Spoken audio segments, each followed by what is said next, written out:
episode number 39. Welcome to the show. One of my really good friends, Eli Hall, another Service Autopilot member, actually, is where we met at SA2. He was talking about video back then, and I was like, what app do you use? What are you doing for video? And he was showing me all this stuff. I'm like, man, I really got to start doing this. So, yeah, he put the bug in my ear 6-7 years ago about starting to do video then. And you've been doing video for a long time. But, yeah, Eli's from Phoenix, Arizona. He owns AMS Landscaping. I mean, I don't know a whole lot about the company. I know it's been in business for a really long time. So kind of just walk us through, like, how you got involved in the business, like, when you started, and then kind of where, like, the company started. Awesome. Yeah. Well, thanks for having me, first of all. Yeah, thanks for being here. Watching a lot of your stuff. It's awesome to see the growth that you've had in your journey. But my journey started, my grandfather actually started this business. It was a one truck operation. He moved here to Phoenix in 1969. He was a farmer by trade, and he had like 20 acres in California, paid off. Like anyone from California that moves anywhere, they have all this money because California prices is so much higher than anywhere else in the country. And so he moved here and started a lawn business. He had a third grade education. I mean, he grew up through the Depression, so he just knew what his family knew, how to just survive and make money. And he started this lawn care company and did a lot of properties. It just really tight service area. And he worked for like nothing. He was like super cheap, but he was a mow and blow guy. He focused mostly on grass. And back in those days in Phoenix, there's a lot of wall-to-wall grass in central Phoenix, similar to other parts of the country. But of course, a lot of that's changed because of the drought and what we're focusing on here in Phoenix. But he did that for he worked up to 4 weeks up to his death. Wow. Yeah, he worked till he was 84 mowing grass. Just one truck operation. I grew up, I had my life, and I went through some troubles and got a divorce and had to start over. I kind of knew nobody was paying attention to our grandfather's business. It was a one truck operation. Shit, I hope you can edit this. Oh yeah, we can. Absolutely. Okay, good. Because somebody's going to walk in here, I think. You're good. And I forgot to mention it to people. You're good. Anyways, one truck operation. And, I took it over in 99. Well, I went to work for him in 96. I took a pay cut. He helped me out, and I went to move in with him after this divorce. And I knew that nobody else wanted this business. So I figured, I didn't go to college. I figured I will just, take this over and run with this business.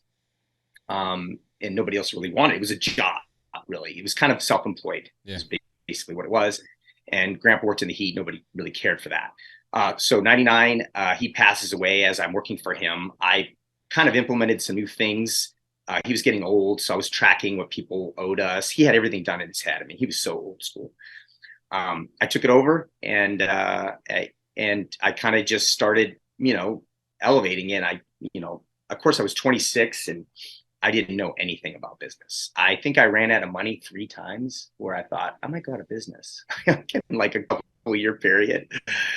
And what would happen is I realized, hey, I can get I can hire a driver, and my foreman spoke Spanish, and I just gave him a phone, and we all knew the jobs. It was one crew, so it was really easy.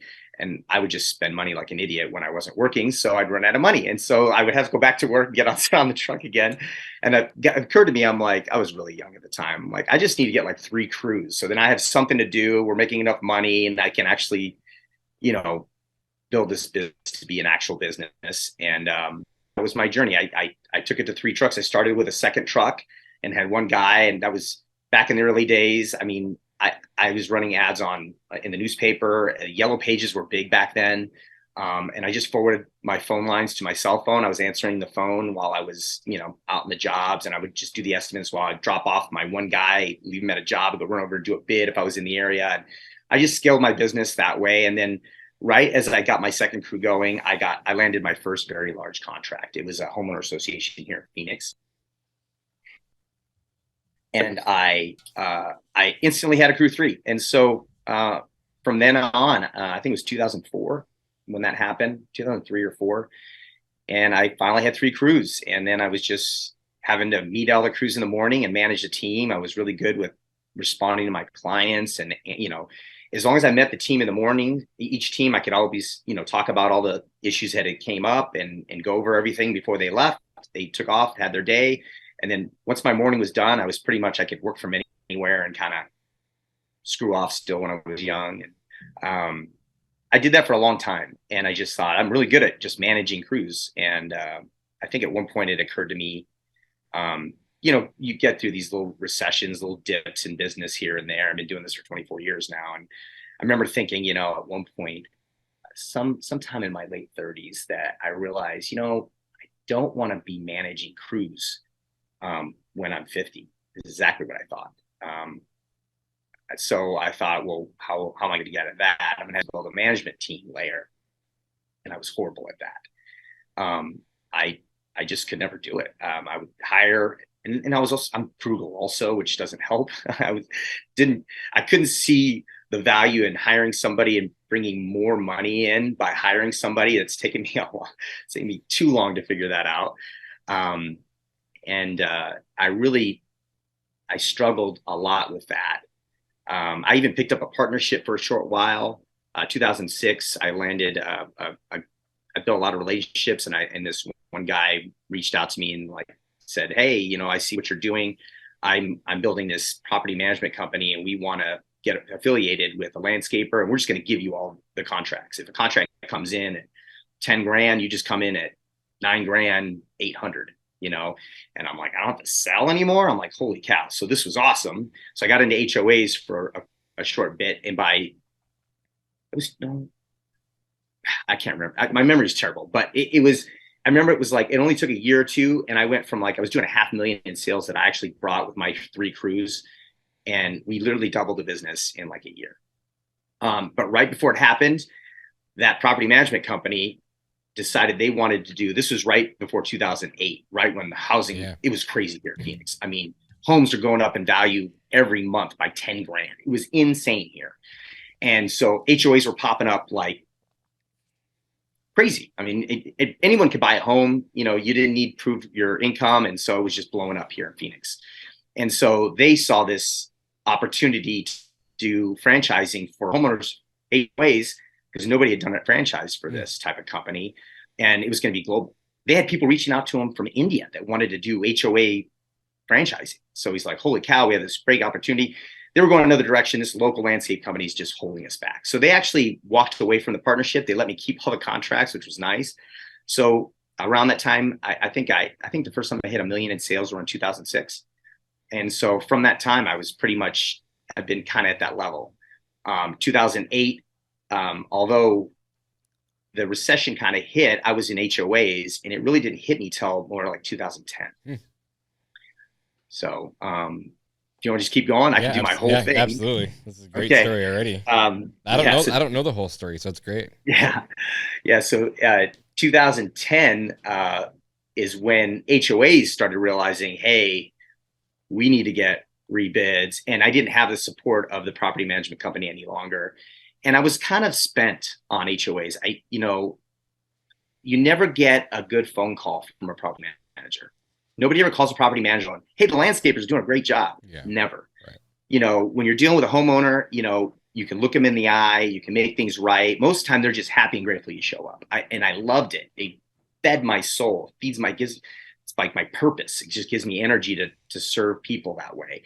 And HOAs, there's 10 people on a board, and somebody thinks you're the devil, wants to get rid of, or my cousin could do this why are we hiring you? And it's just so much negativity in HOAs. I kind of hate it. I love the money, but I just hated it. I just did not like how it made me feel, even though it was good living. So 2008, I went through a dip because I lost a lot of those HOAs, and I wasn't sold on, and there's a lot of brown nosing in property management. You got to go treat them, snooze the property managers. It's like an artificial friendship, which didn't serve me either. And I wasn't into doing that, which is why I kind of lost those HOAs. And I really was just focusing more on residential anyway, because it's really what I like to do.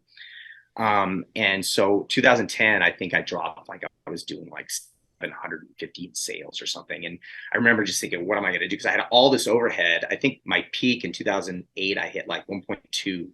and 1.2, 1.3. And so to hit 700,000 2 years later, it was like a hit. I mean, I was ready. And I had to short sell my house because my house went upside down. I bought this property, a big property in the Northwest Valley, and I could potentially run my business out of it, save me the money on my lease, which was like, I was literally in survival mode in 2010, 2011. And I weathered all that. I managed to I fired my overhead staff. I took all the calls again. I was back in the office, checking in the crews, just doing everything myself until I scaled out of that. By 2012, I was kind of back on that $1 million a year track. And then 2014, I don't know who I met first. I met somebody that did Service Autopilot.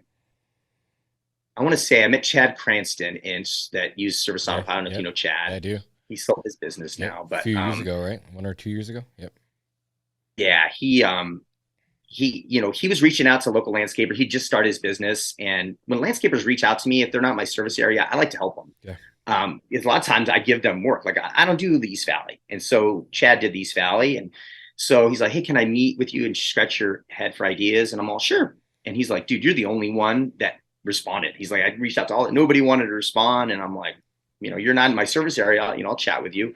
And he's like, and ironically, all the stuff you're doing, I want to know from because my website, AZ Lawns, I've had a website landscapers had.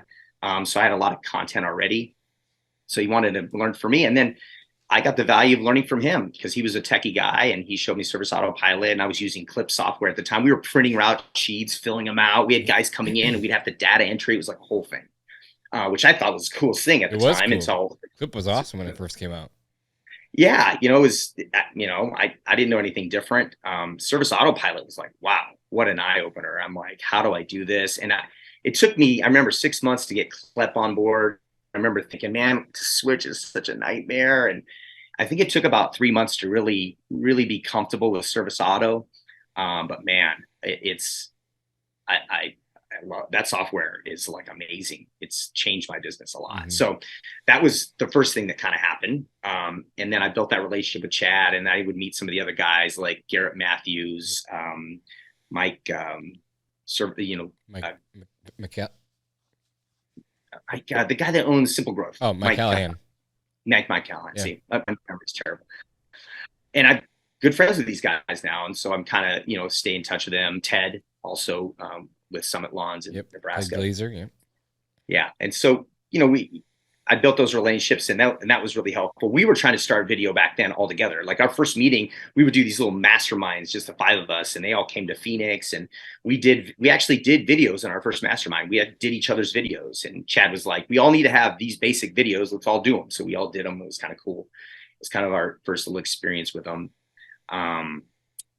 And then later, I want to say like 2014, somebody turned me on to Entrepreneurs Organization here in Phoenix. It's actually a pretty big chapter. I don't know if they have it. I don't know if you're familiar with it, you're at. We don't have them here. I think the closest one to me is Milwaukee. Okay. And it was the accelerator program that I joined. There's different levels. There's accelerator, there's EO, and then there's YPO, depending on what your sales are. I actually qualified for EO. But the accelerator program was great because it was like really fundamental. I call it college for entrepreneurs. Anybody that has a business, man, I highly recommend this program. It's the accelerator program through Entrepreneurs Organization. Your sales have to be at least $250,000 in sales to qualify. And you basically get coaching. And here in Arizona, the prices vary. And this is a global entity. I mean, there's an accelerator in China. There's an accelerator in South Africa. They're all over the world. And here, I think the onboard, it's like $3,600 the first year, and then like $2,400 a year thereafter.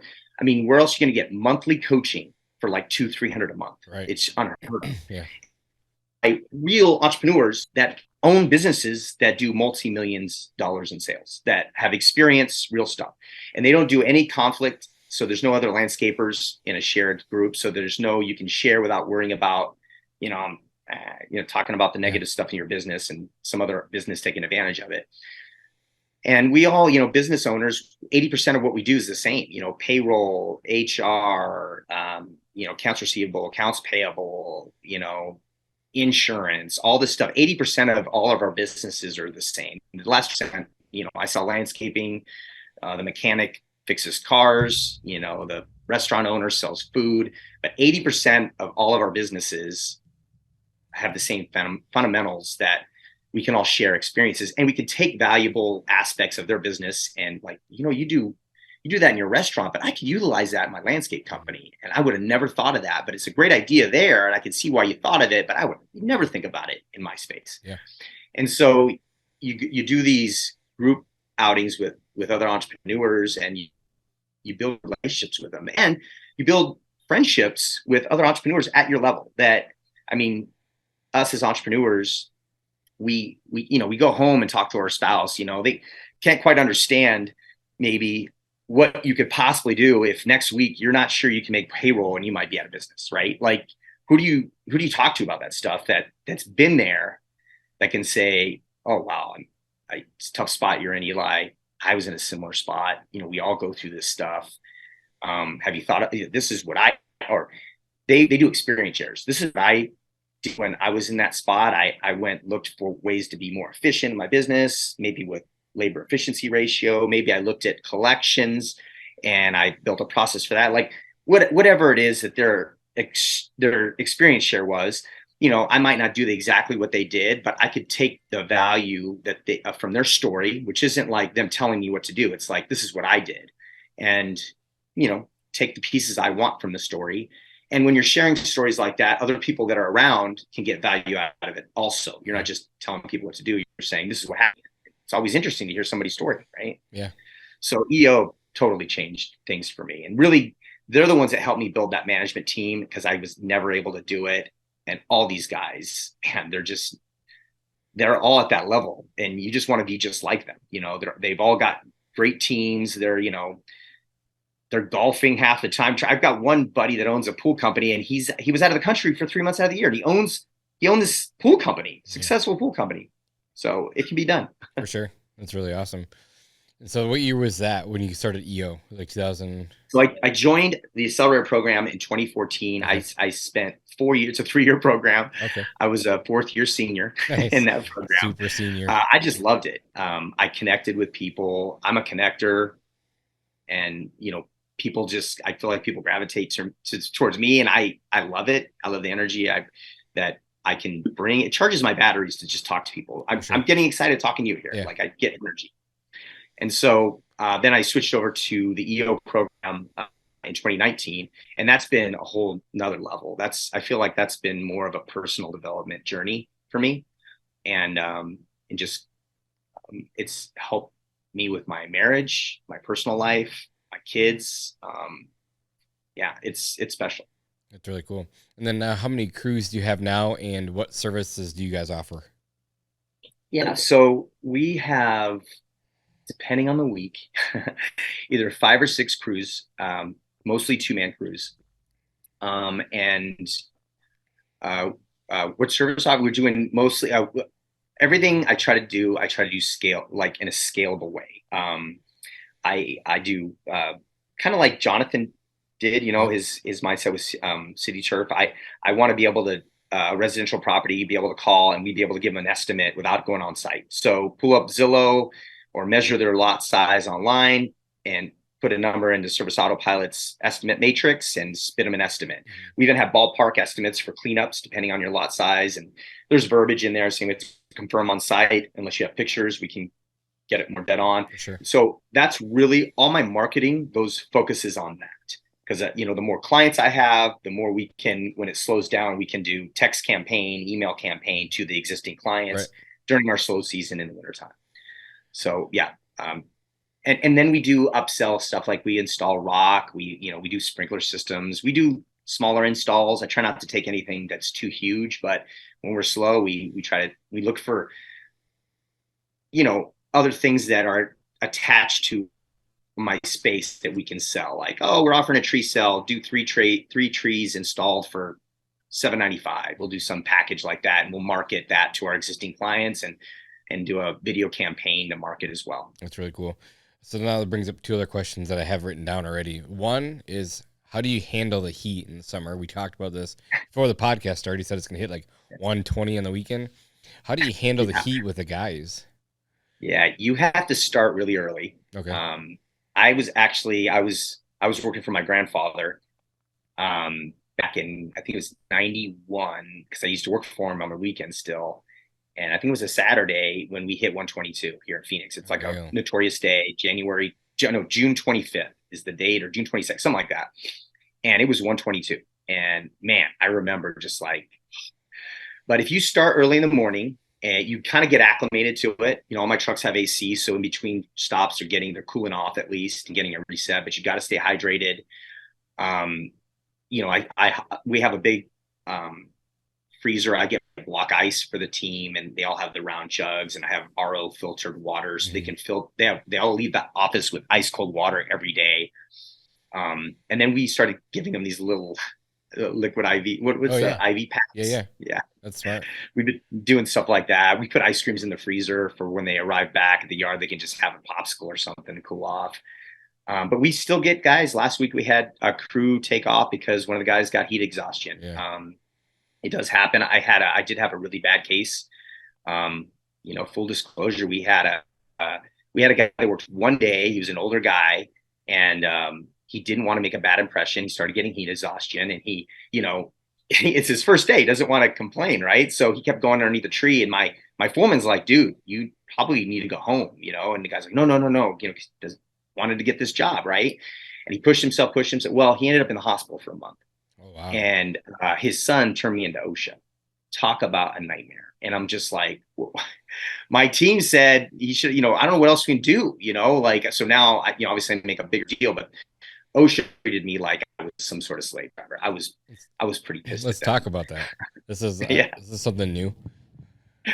So what? So the brother called OSHA, and then walk us through the next steps. So what happened? They called you, and I just have an OSHA guy that shows up in my office one morning. I'm like, hey, what's up? And he's like, well, there was somebody, reported you, and this was the case. And this was years ago. I can't even remember all this stuff, but I can tell you that I remember going like, oh, okay, what I do, I don't want to do anything wrong. Nobody's intent. Right. My intent is to run I'm way laid back with my guys. I'm like, listen, you need a day off, you need to get off early, whatever. Just kind of let us know if you're having a bad day. I get it, So I was kind of caught off guard. And, when he showed up, he asked me a ton of questions, walked around my whole office. He went and followed a crew. And I'm like, well, what rule did I break? And I remember him telling me, he goes, I don't know yet. We have a lot of rules. There's a big office that we have all these books, and I got to go through them and see what rules I broke. And I'm like, you don't know the rules. How the hell am I supposed to know the rules? Sure. You're gonna go find the rule I broke in a book. I mean, I was not happy. Yeah. They wanted to fine me like 10 grand. I mean, I had a meeting with them, and they treated me like I was like a POS. And I remember just going, F you guys. I think at one point I was just like so upset. I'm like, you know what? I'll just close my business. I'll just close my business. And they're like, whoa, calm down. Cause I was like, literally, that's how upset I was. Like, I'm like, this isn't worth doing. If you can just come in here and treat me like I'm the Antichrist. And, I'm like, the guy worked one day, I wasn't, we weren't like, work, get off your butt. The guy didn't, why isn't this common sense to you? It's common sense to me. Sure, maybe. Oh, and that was another thing. My team should have known all the signs. And I'm like, we're landscapers. We're not doctors. Yeah. I'm like, okay, I'll train my guys and I'll make sure we know. That's something that I'll take ownership of. But of course, there's all kinds of things with OSHA you're supposed to do. And we do a lot of those now. But that experience was, it's every experience is a learning experience. Sure, and you just grow from them. One of the lines I like saying is, anyone can run a successful business that goes like this, but businesses don't do that. They go like this, and so you're going through all that, when OSHA came over, I was going like this, I'm like, I was ready to just give up. But getting through those hard times is really what makes you an entrepreneur. If it's easy, everyone to do it, right? It's super cliche. I mean, that's why people don't do it. Yeah. So 24 years, man. I've had the Department of Labor at my office. I've had the Department of Pest Management of my office. I've had who else? I feel like everybody stopped by. Have you gotten I've sued dealt with a yet? lot of crap over the years. Have Yeah. you, have you, I was sued see? by a guy from the EEOC. I had a lawsuit.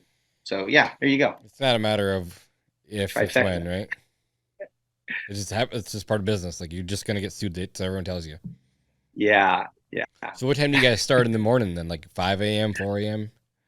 Yeah. So we don't do daylight savings here. So That's right. we can start pretty early. My team's getting here between 5 and 5:30. Okay. I got a great management team. I have operations guy that comes in and meets all the crews in the morning, so I don't have to be here in the office. And checks all the guys in, goes through the service autopilot dispatch and make sure, there's any questions they want to go over, and sends crews off. And yeah. What time do they usually get done by? Like 1, 2 o'clock for the hottest part of the day? Yeah, Or? 1 and 2, Yeah. 1 and 2 usually. I mean, we'll have long days sometimes, but I try to minimize over. We start getting a lot of overtime. That's when I want to add a crew. Yeah, for sure. So like on the days like it's 123, do you work those days or you just take those days off? It's not 123 till noon, so we'll work till then. The guys. I mean, this morning it was 90 degrees when I left my house at 5:30. It said it was 87 on Apple weather. Like in my car driving to work, it was 90 degrees outside. So it's brutal. And that's a hot day for us here, like a hot day. Like it's hard to be, obviously your body acclimates, kind of like we were talking before, like in the middle of winter, it gets -40. Like people don't understand that either. Who acclimates to 90? Yeah. There's no acclimating to that. Like I air condition, my house is like 77 when I sleep. You walk out, it's like, yeah, that's wild. And I hiked this morning. I hiked in that. It's easier to hike in a little bit of shade in the beginning part. Like, that's all I can say. And so when the guys start early enough, they're starting at 5:30. There's the sun isn't quite up, and that's how they how they acclimate to it, I suppose. Right, just kind of there's no acclimate. It's hot. So but when I was out there 2 years ago, I think it was like 2021, something like that, in the winter, and it was like 80 degrees. We're walking around in shorts. So everyone knew we were from out of town because we're walking around in shorts and a t-shirt. Everyone's wearing like long sleeve stuff. I'm like, what is going on here? But then John showed up and he's wearing pants and 2 sweatshirts. Like, what are you doing? He's like, well, this is how we keep the sun off of us. Do you guys wear like long sleeve sweatshirts? Oh yeah, my guys wear long sleeve shirts now, even in the summer. Yeah, because it just keeps the sun off. Yeah, DeKalb's you're talking about? Yeah, he's wearing 2 hooded sweatshirts. Like, what are you doing, dude? What's funny is the only times we can wear jeans is in the winter. So it's like jean weather. You probably don't need to wear them, but it's like I get to wear them. And then we go out there, and if we got to strip down, it's so hot. Do you talk to John much? He's out your way, close to you. He's East Valley, so I don't see him a whole lot. He's busy. He's a busy guy. I'm available all the time. We try to connect, but I use Call Boss, so cool. Yeah, we use their services. He calls me like probably every 3 to 6 months. I'm terrible at calling people. Yeah. But he'll reach out, and we always say, hey, let's get. Last time we talked, he wanted to do a kind of a check-in process at my office just to see how I'm doing it, and I'm like, yeah, if we like it, maybe I like my team to go over and check your check-in process. I think that's cool. That's what we were doing in those little masterminds. We were just seeing how other people use Service Auto and how they handled waste and debris, inventory, fuel. Like, it's interesting seeing how other people do it, and then seeing it firsthand at somebody else's business makes you go, all right, I can do that. Or maybe I haven't thought of that. I should do that kind of thing. Yeah, it's so important to do site visits like that. You can learn something from everyone, whether they're bigger or smaller. You can always pick up a few tips and tricks along the way, for sure. Yeah. And then, which brings me to the next question that I have written down is, how do you handle the winter? Like, what do you guys do in the winter? Does grass still grow like crazy? Does it slow down? Does it stop? So about 10 years ago, I started focusing on non-turf clients. There's a lot of clients here that they don't have any grass at all. And artificial turf is also a big thing. Yeah, I've seen that. People think, I don't have grass. Because they come from the Midwest or California. They're like, I installed gravel in my whole yard. I don't need service. I'm like, okay, yeah, you call me later. Because there's leaf shed, there's weeds, bushes and trees grow. And so I started focusing on this because they were talking about drought forever. They've been talking about it forever here. And I was worried. I saw the writing on the wall that, one day they're going to say no more lawn watering. And then I'm like, well, I'm going to be out of business overnight because the city says this. So you don't do a whole So lot of mowing or at all?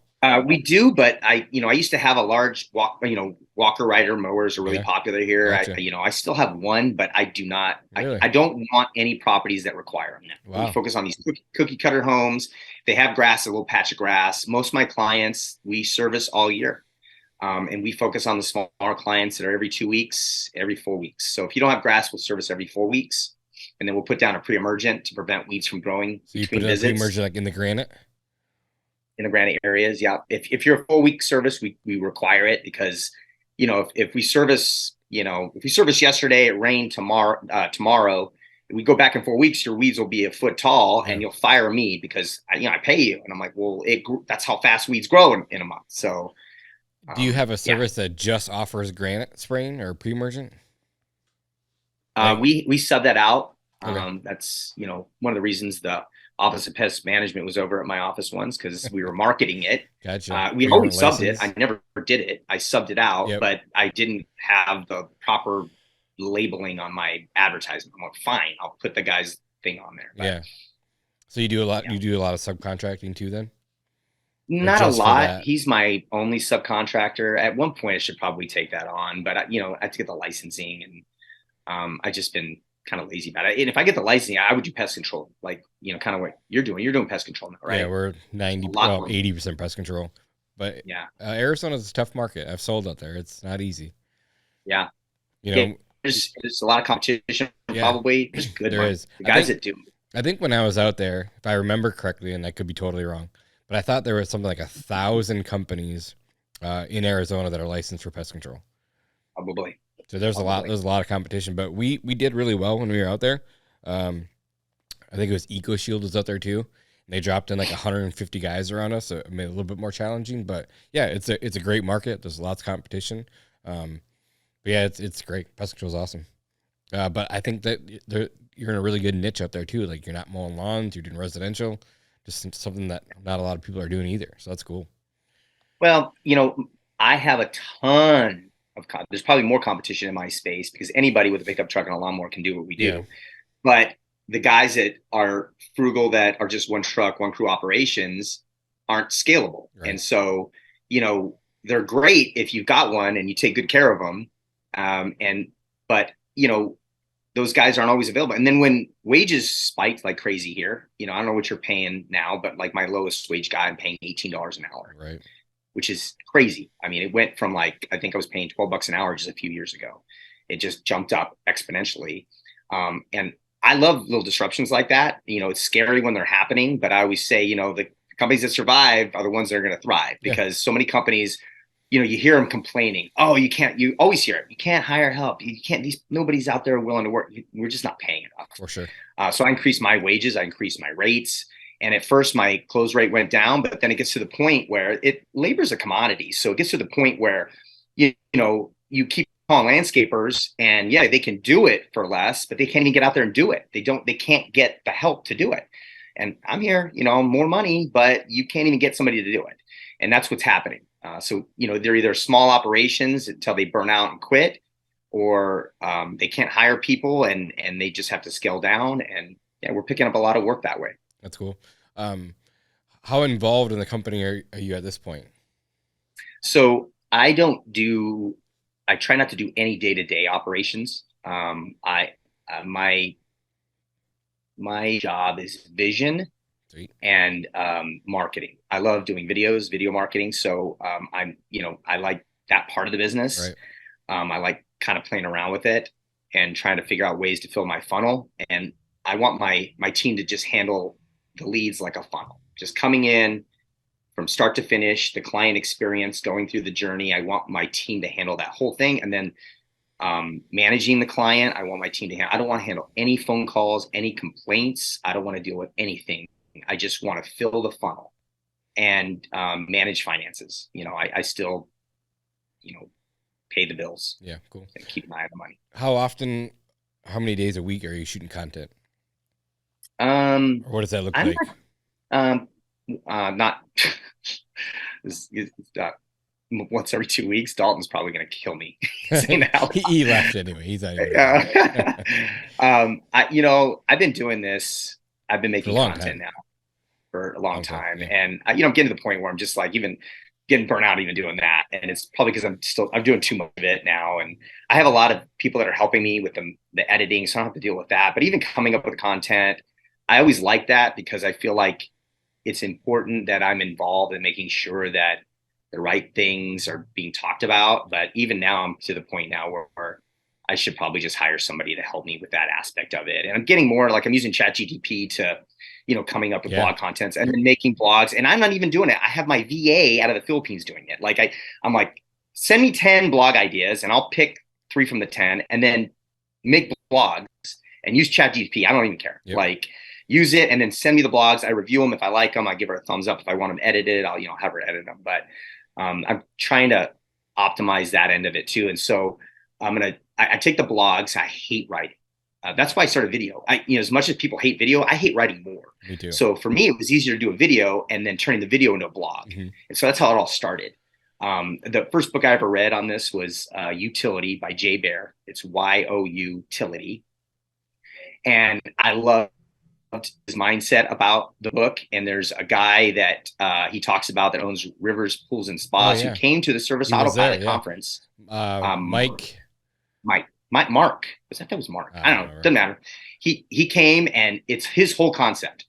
Just if a client asks you a question, there's probably thousands of people that have that same question. Yep. So if I leave a house, I had a client that I just met with and they had gravel added and they're like, they added this gravel, but it doesn't match. I'm like, no, it matches.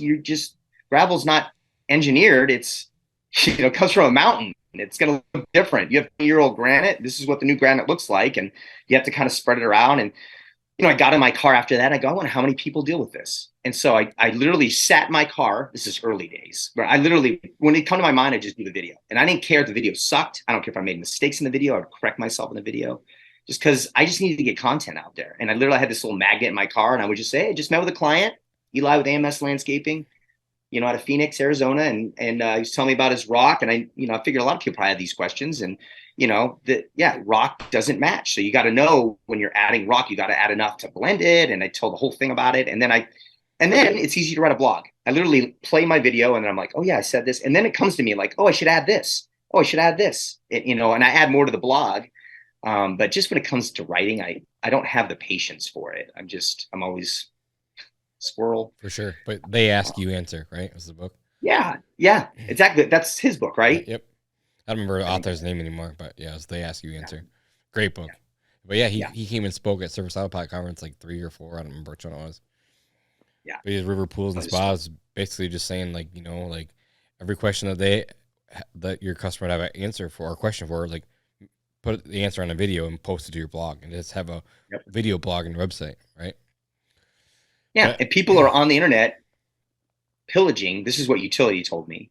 They're online all night getting free information. Why not self-serve information? Why not give it to them? If you have more self-serve information, they're going to be on your site longer and you're going to get, Google's going to credit you more. And that's really been my strength for my website here also in Arizona. And I'm not trying to be, I don't want to be, my YouTube channel has almost 4,000 followers now. I don't want it to have, I would love to have a ton of followers, but for me, it's more important that they're local. Because I want local people following me because I want local people to go like, oh yeah, that guy that showed me how to prune a rose on that video. Now I've got a good job. I'm making good money. I don't want to prune these roses anymore. I'm going to call that guy. Yeah. He helped me out already. I might as well just, utilize him.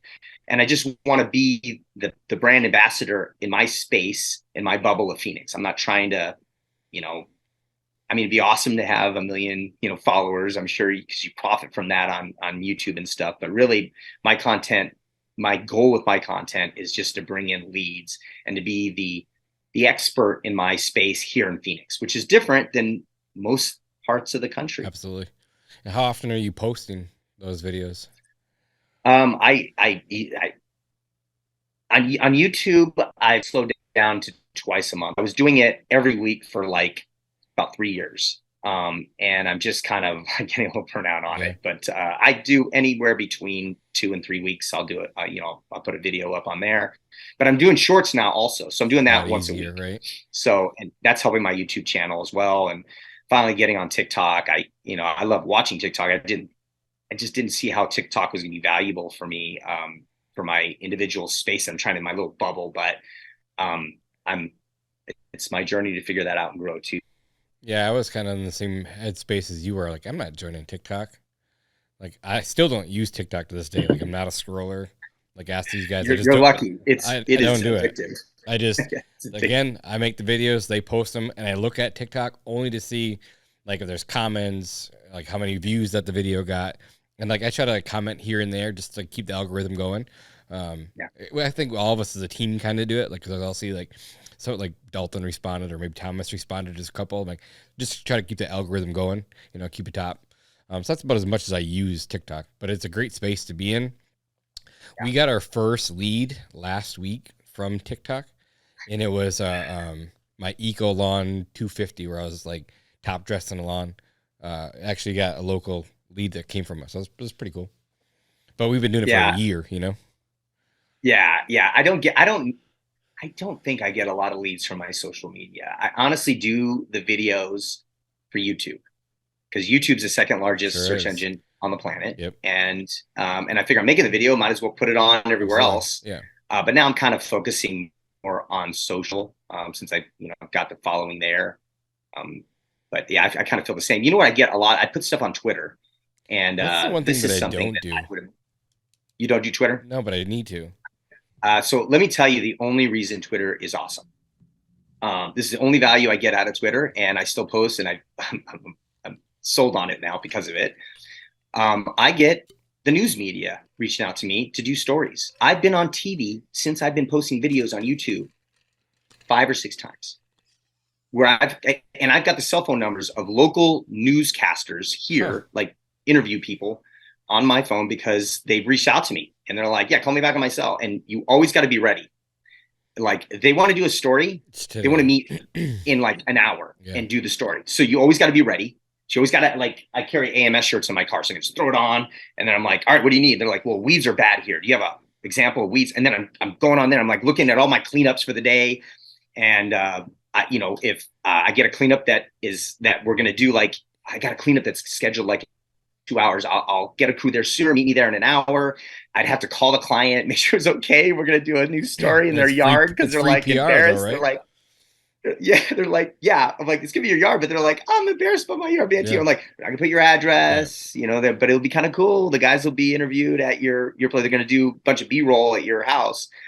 And so I'll do interviews, and they'll just, ask me about how we deal with it. And then I put those segments on my website. I put links, I got a web change. I got to make sure it's still hot on there, but I think I have a page where it's like, in the media, where on, I've been in the newspaper, been in, on channel 3, channel 15, awesome. Channel 10.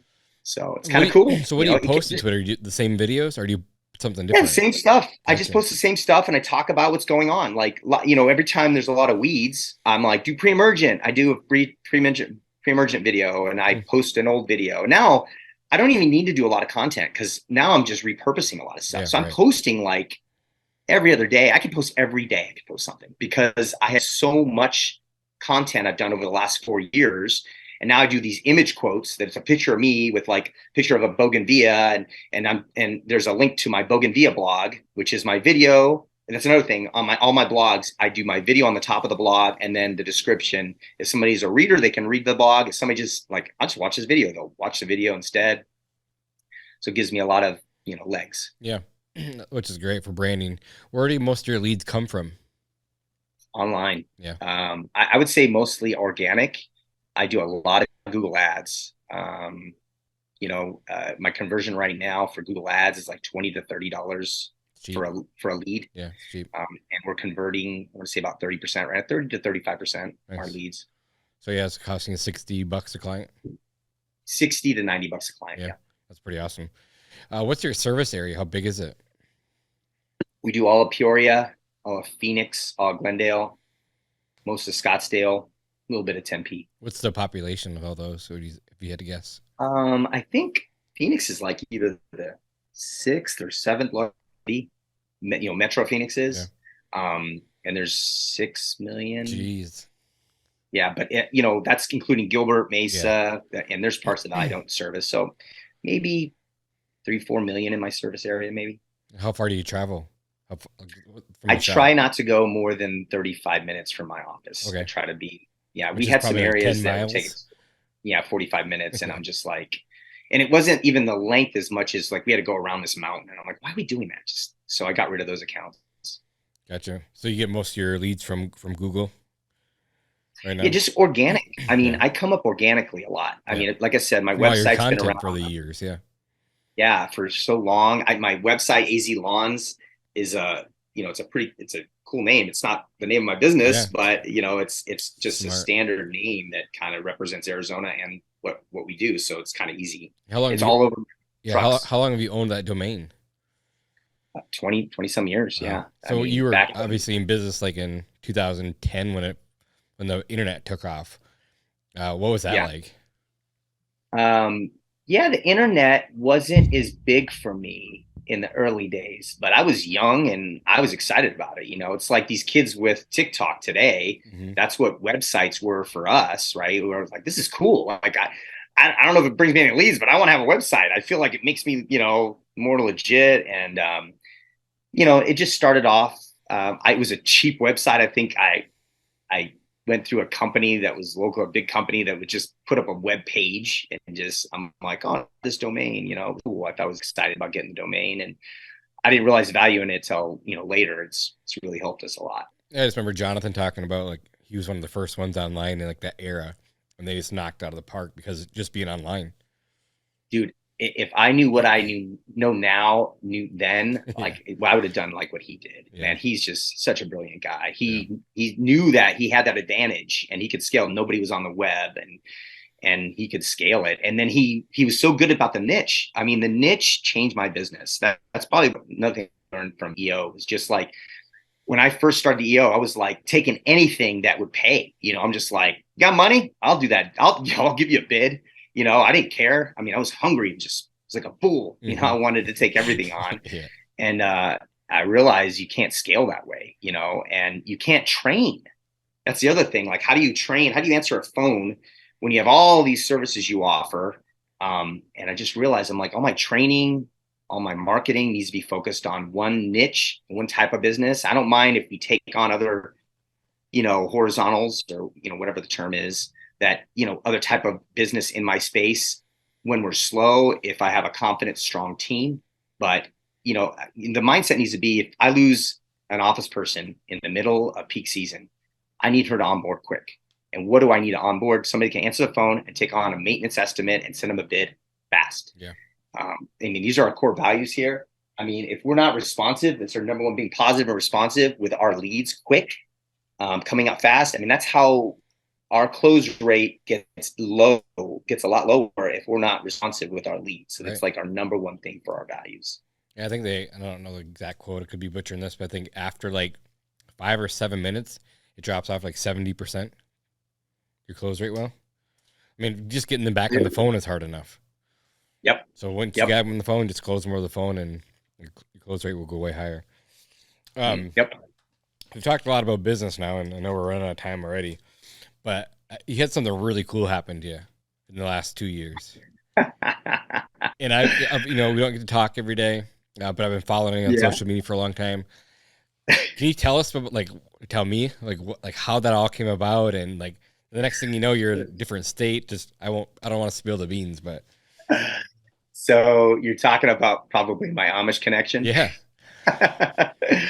Yeah, it's a story worth probably getting a documentary on. It's for pretty insane. All right. I hope you got some time. I do. All right. So I grew up not really knowing my father. My mom left him when I was 1, maybe before that. I was a baby, so didn't really recall. I recall him maybe 5 times in my life. My whole life growing up, the whole family, his parents, my grandfather, grandpa, and grandma, they didn't accept me much. I mean, I remember my grandma a little bit. She was kind, but just I was never around. It was just weird. And you grow up that way, you don't know any different. My grandma and grandpa here on my mom's side, they're around. My grandma and grandpa on my dad's side, not really. My dad, they kept me away from him. He was just a bad guy. He was running from the law. He passed away when I was 12. He was in Canada. He was running from the law. He's living in Canada because he couldn't come to the United States. That's how bad of a guy this guy was. My mom married him when she was 16. I don't know why my grandparents thought that was a good idea. So my mom was in this awful marriage with this awful person, and she left him when I was young. And so I just never grew up knowing him. And so I wasn't looking for anything at all, but I started doing ancestry and 23andMe, these things. I'm going up the tree. I got fascinated with the ancestry tree, just doing it online. And then I did the DNA test with them. And just, I was discovering how much of each nationality I am. I'm fascinated with that. And heard a bunch of stuff about me. It took me about a year or two before I recognized on the app, I'm like, everybody that's linked to me on my DNA on both 23andMe and Ancestry, no one has the same last name as me. And I'm related to 300-400 people. No one. There's no last name that matches mine, that should have been my first red flag. Yeah. So kind of was. And I thought, all right, this kind of pencils my mom always said I was this miracle baby. She prayed for me. And even though he wasn't able to have kids, that's how you grow up, you don't know anything different. You don't challenge it. And so I asked her, I'm like, what's this about? And she gave me some lame excuse. She obviously didn't want to talk about it. So I called Ancestry and I'm like, hey, I need to confirm that this guy's mine. I'm still not convinced he wasn't. And so they're like, yeah, we can do that. It's like $3,600. And I'm like, 36. I don't care that much. So I take my mom out to lunch months later. I'm there with her sisters, my aunts, and I'm telling them the story. I'm going through. I'm like, look, none of these people. Oh, by the way, I'm related to 200 Millers and 150 Yoders. Who the hell are these people I'm related to? It doesn't make any sense. Yeah. I look over at my mom and I go, Mom, do me a favor. I don't care about this guy that's on my birth certificate. Just say they want $3,600. Save me the grief. And she says, okay. And pretty much fessed up. And that's when we were all in shock. And she didn't remember much about him. Just some guy. She thought he was from Ohio or Illinois or something like that. And now she remembered he drove a motorcycle and he had long red hair. That's all she remembered. And she later remembered his name was Marlon. She thought his name was Marlon. So at this point, now I'm curious. Now I got to find this guy, right? Now I know there's a person. I know that this is probably what happened. So I'm calling around to buddies of mine. There's this private investigator actually in EO that I know. And so I tell him the story. He's like, yeah, I can find this guy for $1,000. I'm like, maybe we should do the DNA route just to make sure. And he's like, all right, let me talk to some people. He called me back. He found this lady that could do it for me for $2,400. Hire her on the spot. She does it. Takes her months to figure it out. Gets back to me. My father ends up finding out who he is. His name was Marlon Helmuth. And he passed away January 2020. So I never get to meet him. But then I find out that he was Amish. He was on this Rumspringer when he was here. That's how he met my mom. I later found out stories from my mom that she told him she was pregnant. And the next day he bolted because she was a married woman that didn't want to, mess that up for her. And so, he just grew up never knowing for sure. He passed away, but he has these 9 other kids that he had. I'm related to them. And I think I was just hit and a big weight was taken off that I wasn't related to this other guy, which was such a relief. It was part of my story when I would tell my timeline. I just hated even talking about him. But now I've got this new timeline where I can just talk about this whole story. And I think I sat on it for 6 months, and then I started thinking, I'm like, I really need to reach out to these people. But I'm gonna have to hire somebody to find them because they're Amish. They're not online. You can't get them online because they're Amish. And out of nowhere, my genealogist is what they call them, reached out. Didn't even tell me. I don't know why she took 6 months to do it, but she took 6 months, reached out to my oldest brother and had a conversation, knew everything about my oldest brother, and basically weirded him out that she's like, how's this woman? And this woman was in Hawaii. I hired this. She moved to Hawaii. She's a private investigator in Hawaii, knows everything about me. And I live in Indiana. And it was just crazy. And so they were so welcoming. They were so excited to hear about me. They knew our dad he lived in Arizona. He went across the country in his motorcycle, said all penciled. And it's crazy. This Amish family has just been so open and welcoming to me. They love me. I love them. You can tell we're related. It's a surreal feeling to meet somebody for the first time when you're 47 years old. You meet somebody for the first time that's your sibling, that's your half sibling. You're just like, you just have an instant connection. And there's just, I don't know how to describe it, man. It's euphoric. And the first time I met him, I'll have to send you the picture, 2 hours after meeting him, I asked them, can we get a picture? We're all here. Like, I don't, I'm 2,000 miles away. Can we do this? Amish don't really take pictures. And they're like, yeah, sure. Like, they're all so easygoing, man. By the end of that first meeting, it was a weekend we spent there, me and my wife. I mean, they were asking to take pictures with all of them, selfieing with, right? That's why I have all these pictures. Why you saw that stuff online. That's really cool. So I talk to him all the time. It's my oldest sister, Wanda's birthday. She actually called me at the beginning of this little interview. I answered and said, I'll call you right back. That's awesome. Some have cell phones, some don't. I know everything about Amish now, or at least my Amish family. Yeah.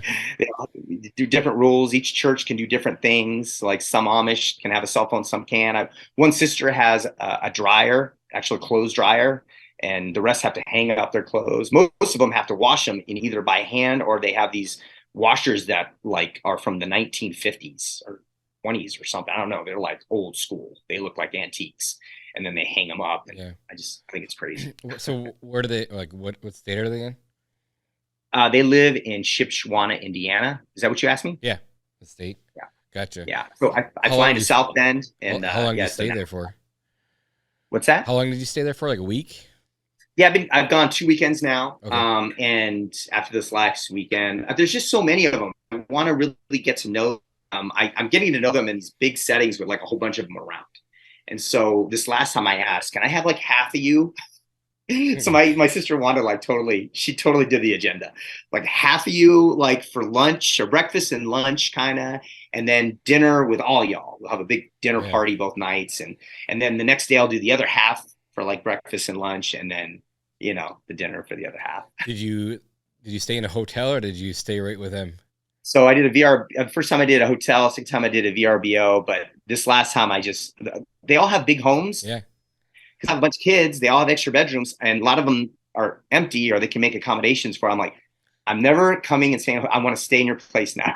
There's 9 of you. Yeah. I'm like, I want make it affordable for me, and I'll come more often. So they're like, yeah, just stay with us. Yeah, how has that been staying there? Is it pretty cool? Good.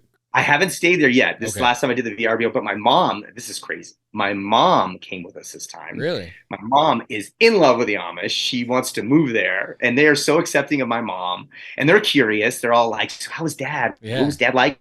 What did he do? And there's no judgment. They're the most open, non-judgmental. I mean, I'm not religious, and there's no, shooting or anything like that. There's no shaming. There's no, you would think, like, because I'm sure if you leave the church, there's probably some sort of shunning. Yeah. But I don't get any of that for me. To me, I'm just like this new little toy for them. I don't know. I don't know how to describe it. It's like exciting for them, exciting for me. It's just, and I made three of them take DNA tests too. I brought like ancestry kits. I'm like, cool. I need you to take these, not even just for you, for me. Like I want to see you in my, thing. And that's really cool. That's quite the story. It is insane. It's insane. People always are just like, they have so many questions. like, are you mad at your mom? Or like, what's up with your dad? How'd your dad feel? I need to do a TED Talk. We do TED Talks in EO, and I need to dial this in like a 15, 20 minute story. And I need it to have, like, what I've discovered about myself through this is that I didn't realize how much I need. We do a lot of feelings and self-reflection in EO. I talk about feelings. That's something it's normal for me. It's something that's new for me.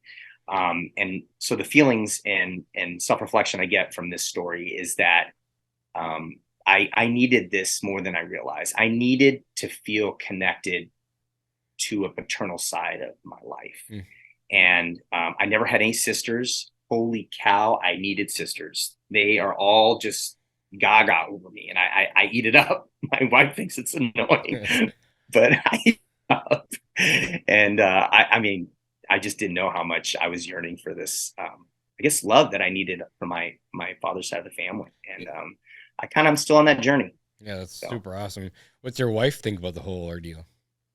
She's got sisters now too. It's kind of exciting for her. She loves it.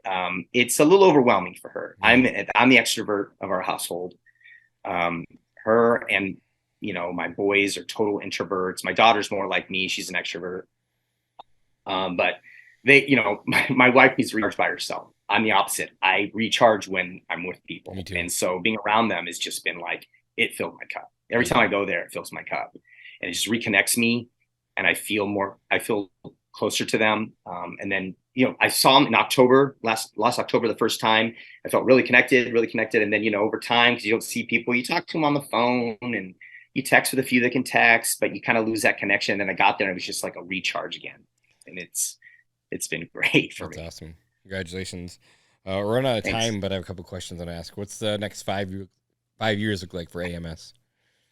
I finally have got a management team that I actually can feel like I can have a real long-term goals. We started EOS this year. Cool. We started EOS last month. Yeah, awesome. Congratulations. Did you hire an implementer or self-implementing?